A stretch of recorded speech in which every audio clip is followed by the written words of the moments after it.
చూద్దాం ప్రియమైన దేవుని వర్లారా, ఇలా ఎవరినైనా కూడా యావత్ బాధల్లో ఎవరినైనా రక్షించినట్టుగా బైబిల్లో ఉందా? మనకి ఎందుకంటే మనం ఆనవాళ్ళు కావాలిగా, మనకి ఎప్పుడు ప్రూఫ్ ఉండాలి. ప్రూఫ్ లేదో నమ్మం మనం, అంతే కదండి. ప్రూఫ్ లేదో మనం నమ్మని బ్యాచ్, రైట్? ఏమంటే బైబిల్లో దానియేలు గారైనా ఆయన ఉన్నారు, చాలా మంది ఉన్నారు. కానీ ఎగ్జాంపుల్గా ఒక ఇద్దరిని చూద్దాం. ఈ రెండవ భాగంలో ఒక ఇద్దరిని చూద్దాం, రైట్? దానియేలు గారు భూమి మీద దేవుని కుమారుడిగా బ్రతికాడు. దేవుని జ్ఞానాన్ని సంపాదించాడు. ఆయనకున్న సర్టిఫికెట్లు చెప్తున్నాడు. దేవుని జ్ఞానాన్ని సంపాదించాడు. దేవుని కొరకు ఉన్నతంగా బ్రతికినటువంటి వాడు ఈ దానియేలు గారు. అయితే దేవుని కొరకు బ్రతుకుతుండగా దానియేలు గారికి ఒక రోజు భయంకరమైనటువంటి కష్టం వచ్చింది, బాధ వచ్చిందండి, భయంకరమైనటువంటి బాధ వచ్చింది. ఇప్పుడు ఏం చేయాలి? ఇప్పుడు దానియేలు గారేమో దేవుని కుమారుడాయా, దేవుని కోసం ఉన్నతంగా బ్రతికినటువంటి వాడు ఆయా. మరి ఇప్పుడు దానియేలు గారిని ఆదుకోవాలా వద్దా? బాధ వచ్చి పడింది మరి కుమారుడికి, ఆదుకోవాలా వద్దా? ఆదుకోవాలి. ఆదుకున్నాడు దానియేలు గ్రంథము. బైబిల్ ఈ పదాలన్నీ ఊరక చదువుకోవడానికి అనుకుంటున్నారేంటి? బ్రతుకుకి కనెక్ట్ చేసుకుని చూడాలి మనం. నిజం ప్రియమైన దేవుని వాళ్ళరా, బైబిల్ మాటలు ఈరోజు బైబిల్ పేపర్కే అంకితం అయిపోయినాయి, కానీ చేతిలోనే పట్టుకు తిరుగుతున్నారు. కానీ హృదయం దాకా తాకేది ఎప్పుడు చెవుల దాకా అందుతుంది, కానీ హృదయం దాకా తాకిన రోజు దేవుడు అర్థమవుతాడు నీకు. ఇప్పుడు దానియేలు గారికి బాధ వచ్చి పడింది. ఏం బాధ? 6వ అధ్యాయం దానియేలు గ్రంథము 6వ అధ్యాయం. వెళ్ళిపోదాం బైబిల్లోనికి, బాగా గమనించాలి. దానియేలు గ్రంథము 6వ అధ్యాయము 16వ వచనాన్ని ఒకసారి చూడండి. అంతటా రాజు ఆజ్ఞ ఇయ్యగా, ఏమండి దానియేలు గారి గురించి మనకి అందరికి తెలియదు ఏం కాదు. అంతటా రాజు ఆజ్ఞ ఇవ్వగా బంట్రోతులు, పదాలు బాగా గమనించాలి సుమా. అంతటా దానియేలు రాజు ఆజ్ఞయగా బంట్రోతులు దానియేలును పట్టుకొని పోయి సింహముల గుహలో పడదోసిరి. ఏ గుహలో? సింహముల గుహలో. సింహం కాదు, సింహముల. ఎన్నో సింహాలు ఉన్నాయి. గుహలో పెట్టి లాక్ చేశారు. ఏమండి బాధ కాదా? ఊరుకోండి, సింహాల దగ్గర పడేస్తే ఏం బాధ అంటారా? అదే పనిగా సింహాన్ని చూస్తూ ఉండు, ఫోటోలో అయినా కానీ ఇమేజ్ మార్చేసేస్తారు కదండి. దాని కూరలకి, దాని జూలకి చూసి, దాని నడకకి, దాని గాండ్రింపుకి కదండి. సింహముల గుహలో పడద్రోయగా రాజు, నీవు అనుదినము తప్పక సేవించుచున్న నీ దేవుడే నిన్ను రక్షించునని దానియేలుతో చెప్పాను. పడేసిన తర్వాత, నాయనా నువ్వు ఏ దేవుడైతే కొలుస్తున్నావో ఆ దేవుడే నిన్ను రక్షించాలి, నేను కూడా ఏం చేయలేనన్నాడు. రైట్. మరి రక్షించాడా? దానియేలు తాని వెళ్ళిపోయాడు. 22వ వచనం చూడండి. 22వ వచనం చూడ, దూత రావాలి ఇప్పుడు, లేకపోతే బైబిల్ తప్పైపోతుంది, అంతే కదండి. బాగా చూడాలి. బైబిల్ ఎప్పుడు చదవాలంటే అది హృదయానికి తాకేలా చదవాలి. చదవటం కాదు మనం ఇంపార్టెంట్, హృదయానికి తాకేలా. అర్థమవుతుందండి? సదస్సులు ఎన్నో జరుగుతూ ఉంటాయండి బాబు. ఎన్ని సదస్సులు జరిగినా నీకు అర్థం కాకపోతే ఎన్ని సదస్సులకు వెళ్ళినా ఉపయోగం ఏముంది? 22వ వచనం, నేను నా దేవుని దృష్టికి, అర్లం చేసుకోండి, ఇక్కడ మనకే చెప్తుంది దానియేలు గారు ఇప్పుడు. నేను నా దేవుని దృష్టికి నిర్దోషినిగా కనపడి తిని గనుక. కండిషన్ ఇక్కడ, కనపడి తిని గనుక. అర్థమవుతుందండి? గనుక ఆయన తన దూతను పంపాడా లేదా? సింహం సైలెంట్ కూర్చుంది. దానియేలు గారు ఎక్కడ కూర్చున్నాడు? సింహం మూలను కూర్చుంది. అమ్మో, దూత వచ్చి కూర్చుంది పక్కన. ఇంక తింటమే గజగజలాడిపోతుంది సింహం. ఏముంటుందండి? చూడండి, పదాలు చూడాలి ఇక్కడ. ఇందాక మనం చదివి వచ్చినటువంటి విషయాలు ఏముంది? ఇదిగో నేను నీకు రక్షకుడు అవుతాను, యావత్తు బాధల్లో నేను నీ బాధను నా బాధగా తీసుకుంటాను. దేవుని మాట తీసిపోతే గుర్తుపెట్టుకోవాలి. 3వదిగా, నేను నా దూతను నా సన్నిధి నుంచి పంపిస్తాను, రక్షిస్తాను అని అన్నాడు. ఇక్కడ దానియేలు గారు రక్షిస్తున్నాడా లేదా? చూడండి ఏముందో చూడండి. 22వ వచనం, నేను నా దేవుని దృష్టికి నిర్దోషిగా కనబడి తిని గనుక. కండిషన్ అది. నిర్దోషిగా కనబడితిని కనుక ఆయన తన దూతను పంపించి సింహములు నాకు ఏ హానియు చేయకుండా వాటి నోళ్ళు మూయించెను. నోరు మూసుకుందంట, అంతే. సెటప్ అంతే. సింహం నోరు మూయించెను. రాజా, నీ దృష్టికి నేను నేరము చేసిన వాడను కాను కదా నేను. అది వేరే విషయం, రాజుకి వాళ్ళిద్దరి మధ్యకు ఉన్నటువంటి సందర్భం. కానీ ఇప్పుడు దేవుడికేనో దానియేలు గారికి ఉన్నటువంటి సంబంధం ఏంటి?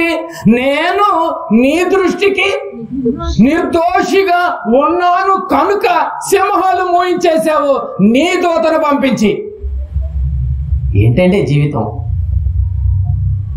దేవుని మాట ఎప్పుడు తీసిపోదండి. ఆకాశము భూమన్నా గతించిపోద్దేమో కానీ దేవుని మాట అన్నీ చెబుతారు కానీ కనెక్ట్ అవ్వరు దేవుడికి. నిజమండి, అన్నీ చెబుతారు కానీ దేవుడికి ఆనుకోరు. ఎలా ఉంటాడు తోడుగా? గమనించండి, ట్రై చేసి చూడండి. దేవుడిని తండ్రిగా భావించి చూడండి మీరు ఏ రోజైనా. ఏమంటే దానియేలు గారికి ఎంత గొప్ప మాట అండి.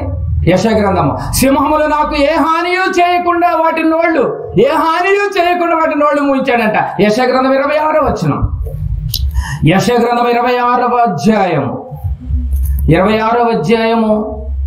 యెషయా గ్రంథం తీయాలి, అందరూ చూడాలి. యెషయా గ్రంథము 26వ అధ్యాయం. ఎప్పుడైనా గుర్తుపెట్టుకోండి, బైబిల్ పాఠశాలకు వస్తే మీ బైబిల్లోనూ మీ డైరీలతో చక్కగా రాసుకోండి, చక్కగా ధ్యానించాలి. ఇక్కడ చాలా విషయాలు తెలిస్తే మీకు గమనించాలి. ఇక్కడ 26వ అధ్యాయము 3వ వచనం. ఎవని మనస్సు, ఇప్పుడు మనకి చెప్తున్నాడు యెషయా ప్రవక్త చెప్తున్నాడు. ఇప్పుడు ఎవని మనస్సు నీ మీద అనుకొనునో. ఎవరి మీద? దేవుని మీద. మనం ఎవరి మీద అనుకుంటాం? బాగా డబ్బు ఉన్నటువంటి వాళ్ళు ఏదో టైంలో ఆపదలు ఆదుకుంటాడేమోనని షావుకారు గారు కనిపించినమ్మటే ఒక నమస్కారం పడేస్తాం. ఏదన్నా ఆపదలు ఆదుకుంటాడేమోలే కదా, కరువు కాలంలో, అక్టోబర్ మాసంలో అన్నట్టుగా కదండి. ఆనుకోవాల్సింది ఎవరినంట? ఎవరిని మనస్సు నీ మీద అనుకున్నో వాని నీవు పూర్ణ శాంతము గలవానిగా కాపాడుదువు. అక్కడేమో రక్షించుతానన్నాడు, ఇక్కడేమో కాపాడుతానంటున్నాడు. ఆనుకుంటేనే సుమా, నాకు ఆనుకుంటేనే కాపాడుతున్నావు. ఏలైనగా అతడు నీ యందు విశ్వాసం ఉంచి ఉన్నాడు. విశ్వాసం ఉంచిన వాడైతే ఆనుకుంటాడు. అలా అనుకున్నటువంటి వాడిని దేవుడు కాపాడుతాడు. ఎంత బాగుందండి. అంటే నీకు శాంతి సమాధానాలు కావాలి అంటే అయితే నువ్వు ఆనుకోవాల్సింది ఎవరిని? నీ కుటుంబానికి శాంతి కావాలా? నీ పిల్లలకు శాంతి కావాలా? నీ భర్తకు నెమ్మది కావాలా? అయితే నువ్వు ఆనుకోవాల్సింది ఎవరిని? దేవుణ్ణి ఆనుకుంటేనే పనులు అవుతాయి, ఆనుకోకపోతే అవ్వదు. దానియేలు గారు దేవుడికి ఆనుకున్నాడు కనుక సింహాలు నోరు మూసుకుని కూర్చున్నాయి. ఎంత గొప్ప రక్షణ అండి, ఎంత గొప్ప కాపుదలండి. యావత్ బాధల్లో నేను నీ బాధను నా బాధగా చూసారా, ఏడుస్తున్నట్టున్నాడు. నీకు బాధ వస్తే నాకు బాధ రానట్ట, నాకు కూడా బాధ వచ్చినట్టు అంటాడు. రైట్. మరో అతను చూద్దాం. రెండో భాగంలో మరో అతను చూద్దాం. ఇశ్రాయేలులు మోషే గారి కాలం ఉన్నంత వరకు భక్తిగా ఉన్నారు. మోషే గారు వెళ్ళిపోయాడు మరణించి. తర్వాత యెహోషువ గారి కాలం వచ్చింది. యెహోషువ గారు కూడా మరణించి వెళ్ళిపోయాడు. ఇప్పుడు నెక్స్ట్ నాయకుడు ఎవరు కావాలంటే ఇశ్రాయేలులకి ఏ నాయకుడు లేదు, ఏ న్యాయాధిపతి కూడా లేడండి. ఏ సేవకుడు లేడు, ఏ న్యాయాధిపతి లేడు, అసలు ఎవరు లేక ఎవరికి నచ్చినట్టుగా వాళ్ళు బతుకుతున్నారు. యెహోషువ గారు వెళ్ళిపోయిన తర్వాత, యెహోషువ గారు మరణించిన తర్వాత. అయితే యెహోషువ గారు వెళ్ళిపోయిన తర్వాత ఫస్ట్ న్యాయాధిపతి వస్తాడు. ఫస్ట్ న్యాయాధిపతి ఎవరు అనుకుంటున్నారు? యెహోషువ గారి కాలంలో ఇద్దరు సహచరులుగా మరి ఆ యొక్క పాలస్తీనా పట్టణానికి వెళ్ళినటువంటి వారిలో ఇద్దరు ఎవరు? యెహోషువ, కాలేబు. యెహోషువ గారు వెళ్ళిపోయాడు. నెక్స్ట్ కాలేబు గారు అల్లుడు ఉన్నాడు. ఫస్ట్ న్యాయాధిపతిగా వర్క్ చేసింది ఎవరంటే కాలేబు గారు అల్లుడు. అతని పేరు ఒత్నియేలు. ఏం పేరు? ఒత్నియేలు. ఈ ఒత్నియేలు ఉన్నంత వరకు అసలు ఎంత నెమ్మదిగా ఉందంటే ఇశ్రాయేలీలు అంత నెమ్మదిగా ఉన్నారండి. ఒత్నియేలు చనిపోయిన తర్వాత భయంకరంగా తయారైపోయింది. మరి ఒత్నియేలు అంటే కాలేబు గారు అల్లుడు ఉన్నంత వరకు కూడా ఇశ్రాయేలు సర్వ సమాజం ఎంత నెమ్మదిగా ఉందో ఒకసారి బైబిల్లోనికి వెళ్ళి చూద్దాం. న్యాయాధిపతుల గ్రంథము 3వ అధ్యాయం. న్యాయాధిపతుల గ్రంథము 3వ అధ్యాయం చూద్దాం. బైబిల్లో చదువుకుందాం ప్రియమైన దేవుని వారలారా. న్యాయాధిపతుల గ్రంథము 3వ అధ్యాయము 11వ వచనాన్ని ఒకసారి చూడండి. యెహోషువ గారి తర్వాత న్యాయాధిపతులు, మొట్టమొదటి న్యాయాధిపతులు ఒత్నియేలు, ఆయన కాలేబు గారు అల్లుడు. రైట్. అతడు 40 సంవత్సరములు అప్పుడు 40 సంవత్సరములు బాగా చూడాలి. అప్పుడు 40 సంవత్సరములు దేశము నెమ్మది పొందెను. ఎన్ని సంవత్సరాలు నెమ్మది పొందిందంటే 40 సంవత్సరములు దేశము నెమ్మది పొందెను. అటు తర్వాత కనజు కుమారుడైన ఒత్నియేలు మృతి పొందెను. ఏమండి, కనజు కుమారుడైన ఒత్నియేలు మృతి పొందెను. ఒత్నియేలు చనిపోయాడు. ఒత్నియేలు ఎన్ని సంవత్సరాలు పరిపాలించాడండి న్యాయాధిపతిగా? 40 సంవత్సరములు పరిపాలించాడు. 40 సంవత్సరములు ఇశ్రాయేలు సర్వ సమాజం ఎలా ఉంది? నెమ్మదిగా ఉందంట. ఏ గొడవలు లేదు, ఏ కేకలు లేదు, ఏ మర్డర్లు లేవు, ఏ నరహత్యలు లేవు. ఏమిటి, ఎలాంటి పరిస్థితులు ఏం జరగలేదంట. 40 సంవత్సరాలు హ్యాపీగా ఉందంటండి. ఒత్నియేలు చనిపోయాడు. ఇప్పుడు 40 సంవత్సరాల తర్వాత ఏం జరిగిందో బైబిల్లో చూడండి. ఒకసారి రండి, బైబిల్లోనికి రండి. అతడు లేకపోయేసరికి ఇప్పుడు దేవుని గురించి చెప్పేటోళ్ళు లేరు. ఇప్పుడు ఒత్నియేలు చనిపోయిన తర్వాత దేవుని గురించి చెప్పేటోళ్ళు లేకపోయేసరికి ఏమంటే దేవుని గురించి చెబితేనే అంతంత మాత్రంగా బతుకుతున్నాం మనం. అసలు దేవుని గురించిన మాటలు అందకపోతే ఇంకా భయంకరంగా బ్రతుకుతాం కదండి, ఇంకా భయంకరంగా బ్రతుకుతాం. ఇప్పుడు ఒత్నియేలు చనిపోయాడు, 40 సంవత్సరాలు పర్ఫెక్ట్ గా ఉంది. ఒత్నియేలు తర్వాత ఏం జరిగిందో ఒక్కొక్కటిగా మనము బైబిల్లోనికి వెళ్ళి ఒక్కొక్కటిగా మనం ఆలోచించాలి. అతడు వచ్చిన తర్వాత నెమ్మది వచ్చింది. అతను వెళ్ళిపోయిన తర్వాత ఏం జరిగిందో చూడండి. సామెతల గ్రంథము 1వ అధ్యాయం.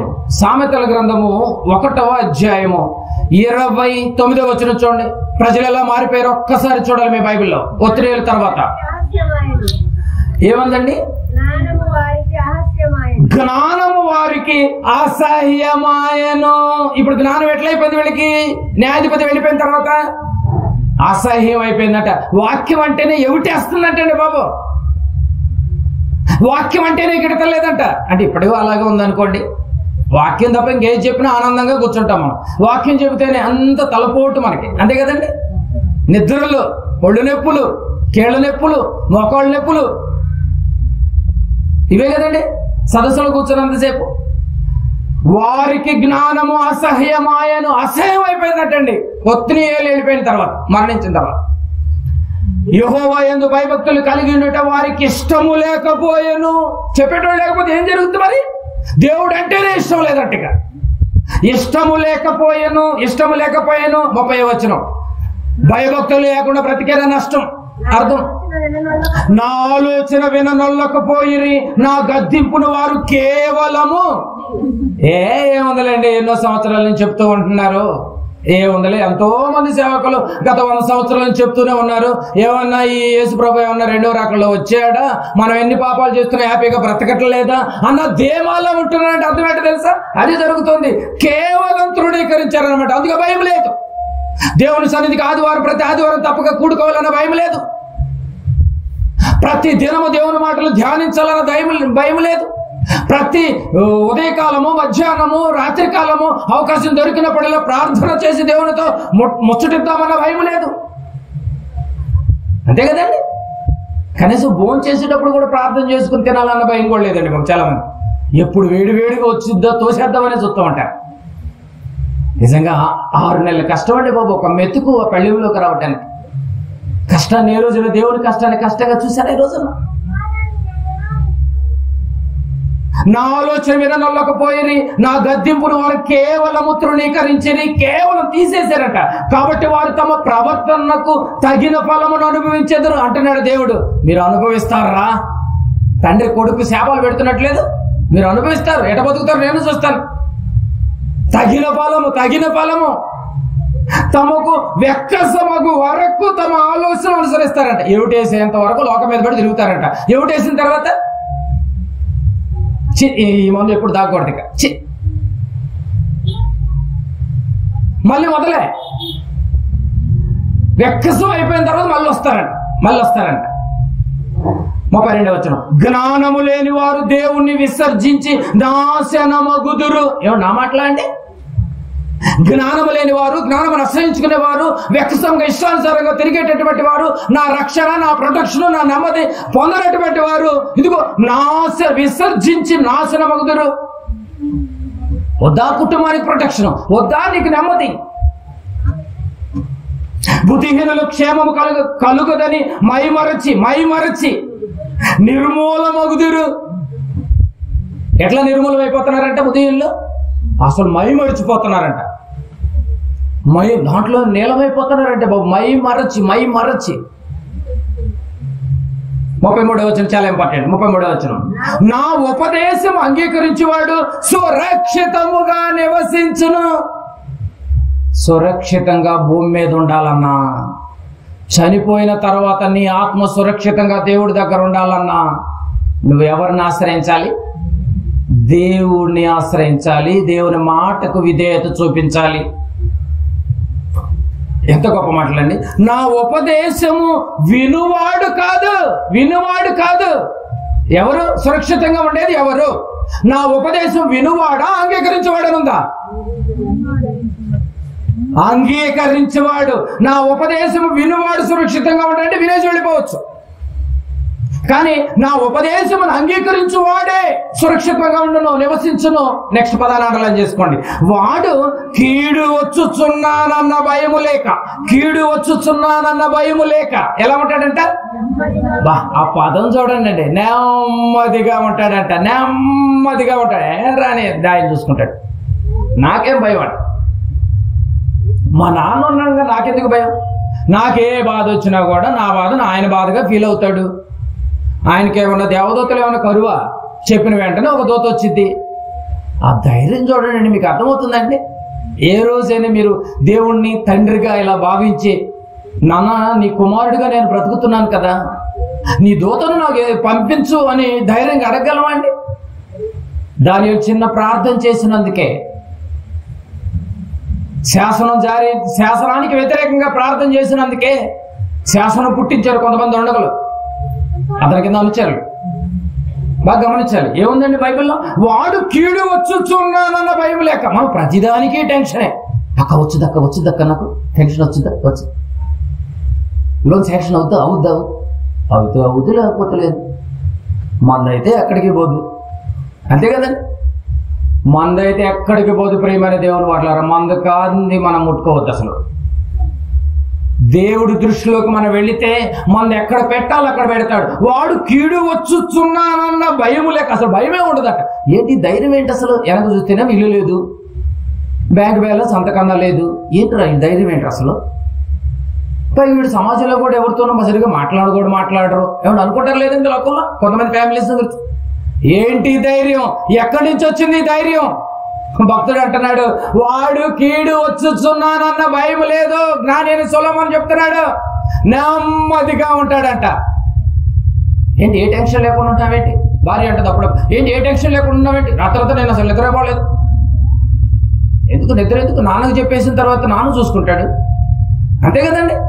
మన పైన నాన్న ఉన్నప్పుడు ఇంకా నీకెందుకు టెన్షన్? నెమ్మదిగా ఉన్నట్టున్నాడు చూడండి. నెమ్మదిగా ఉందంటున్నాడు చూడండి. బాగా గమనించాలి. ఏదైనా ఆత్మే జీవం చేస్తుంది, శరీరం నిష్ప్రయోజనమయ్యే శరీరం కోసం ఎందుకు టెన్షన్స్, ఎందుకు రోగాలు తెచ్చుకోవటం? కనుక బాగా గమనించాలి ప్రియమైన దేవుని వారలారా. దేవుని కోసం నిజంగా అండి చాలా కష్టపడాలండి.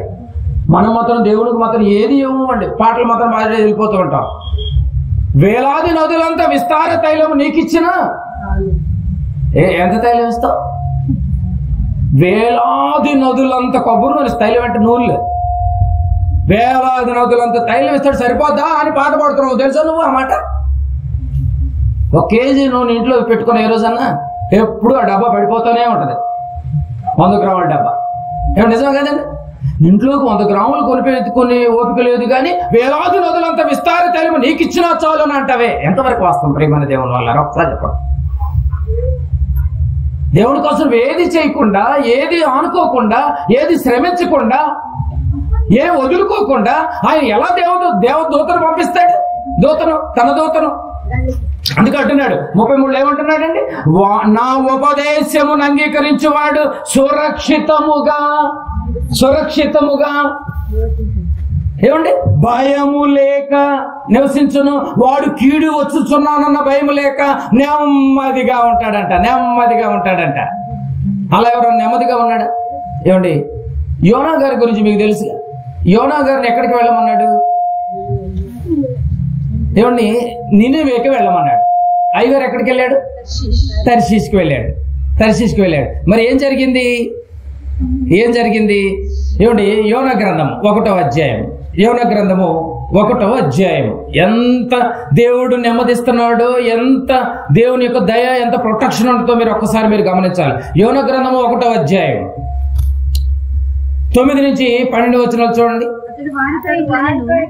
అతడు వారితో ఇట్లా నేను హెబ్రీయుడను, సముద్రమునకును భూమికిని సృష్టికర్తయ్యి ఆకాశమందుండు దేవుడునయ్యున్న యెహోవాయందు నేను భయభక్తులు గలవాడను గనుక ఉన్నాను. యెహోవా సన్నిధిలో నుండి పారిపోవచ్చున్నట్లు అతడు ఆ మనుషులకు ఏమండి తెలియజేసినది ఉండను కనుక తర్వాత వాళ్ళకు వార్నింగ్ ఇస్తారు. నాయన సిటీలు వేస్తే నీ పేరే వచ్చింది కనుక మరి ఇప్పుడు మమ్మల్ని ఏం చేయమన్నామంటే అప్పుడు యోనా గారిని ఏం చేయమంటారండి? యోనా గారు ఏం చెప్తాడు? ఏం లేదు, నన్ను ఎత్తి సముద్రంలో పడిన, ఎందుకంటే ఏం చేయలేదు, సింపుల్గా ఆగిపోతా అంటాడు. అసలు ఆ ధైర్యం చూడాలి మీరు. యోనా గారి ధైర్యం ఏంటో తెలుసా?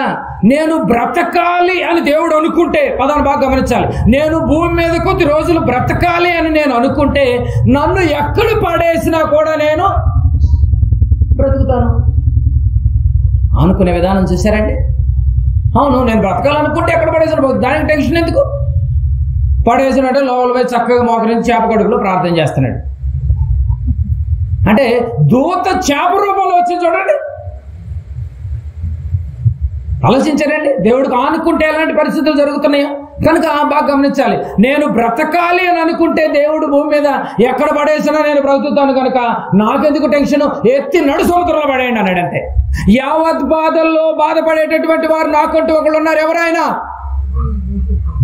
దేవుడు యెహోవా దేవుడు నాకు ఉండగా నాకెందుకు టెన్షన్, పడేయండి అన్నాడు సముద్రంలో. బైబిల్లో ఆనవాళ్ళు ఊరుకునే ఉంటాయా?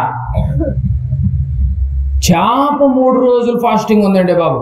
యోనా గారి కోసం నీళ్లు దాకుండా మేత తినకుండా చేప 3 రోజులు ఫాస్టింగ్ ఉంటామండి. మామూలు విషయం అండి. ఒక భక్తుడి కోసం బాగా గమనించాలి. ఇప్పటి వరకు మన విషయాల్లో దేవుడు ఎవరికి తోడుగా ఉంటారనేది మొదటి భాగంలో మనం గమనించాం. ఎవరికి తోడుగా ఉంటాడు? అబద్ధం ఆడని, దొంగతనం చేయని, వ్యభిచారం చేయని, అత్యాచారం చేయని, ఇప్పుడున్నటువంటి లోకంలో ఏ చెత్త ఉందో ఆ చెత్త అంతా పెట్టుకోండి. వాటికన్నిటికీ దూరంగా ఉన్నటువంటి వారిని దేవుడు రక్షిస్తాడు. వాళ్ళ యావత్ బాధల్లో ఆ బాధను నా బాధగా నేను స్వీకరించి బాధ నొంది నా దూతను నా సన్నిధి నుంచి నేను పంపుతానని చెప్పాడు. అలా ఎవరికైనా పంపించాడా అని, ఎవరినైనా రక్షించాడా అని బైబిల్లోనికి వెళ్ళి ఆనవాళ్ళు చూసాం. మనకి సాక్ష్యాలు కావాలి, ఎప్పుడు మనకి ప్రూఫ్లు. దానియేలు గారి సాక్ష్యంగా చూసాం రక్షించినట్టుగా. తర్వాత కాలేబు గారి అల్లుడు ఒత్నీయేలు 40 సంవత్సరాలు సేఫ్ గా వెళ్ళిపోయారు. ఎక్కడ టెన్షన్ లేకుండా నెమ్మదిగా ఉందంటండి 40 సంవత్సరాలు ఇశ్రాయేల్ సర్వ సమాజం. తర్వాత యోనా గారిని చూసినా కూడా యోనా గారి పరిస్థితి ఎలా ఉంది? నన్ను ఎక్కడ పడేసినా నేను బతకాలని రాసి పెట్టుంటే ఎలాగైనా బతుకుతా, పడేసాడు, ప్రాబ్లం లేదన్నాడు. ఆనాడు దేవుడికి అవసరం కనుక యోనా గారిని ఇమీడియట్ గా రక్షించాడు. అలా అని చెప్పి నువ్వు వెళ్ళి దూకావు, అంతే సంగతులు. ఇప్పుడు నీతో అవసరం ఏమి లేదు, నీకు దేవుడితో అవసరం తప్ప దేవుడికి నువ్వు అవసరం లేదు. ఎక్కువ మాట్లాడితే లోపలికి వెళ్ళి పీజీ స్టాండర్డ్లో ఆలోచిస్తే కనుక బాగా గమనిస్తే మనకి ఆనవాళ్ళు అయితే కొన్ని ఉన్నాయి, గమనించాం. ఇంకా మరో వ్యక్తిని చూద్దాం. బైబిల్లో దానియేలు గారు ఆయన ఉన్నాడు, తెలుసు కదండి మీరు. మహారాజు కత్తి పెడితే 10,000 మందినైనా నిజంగానే నరకేయగలిగేటటువంటి శక్తి కలిగినటువంటి వాడు. చూద్దాం ఒకసారి దానియేలు గారి దగ్గరికి.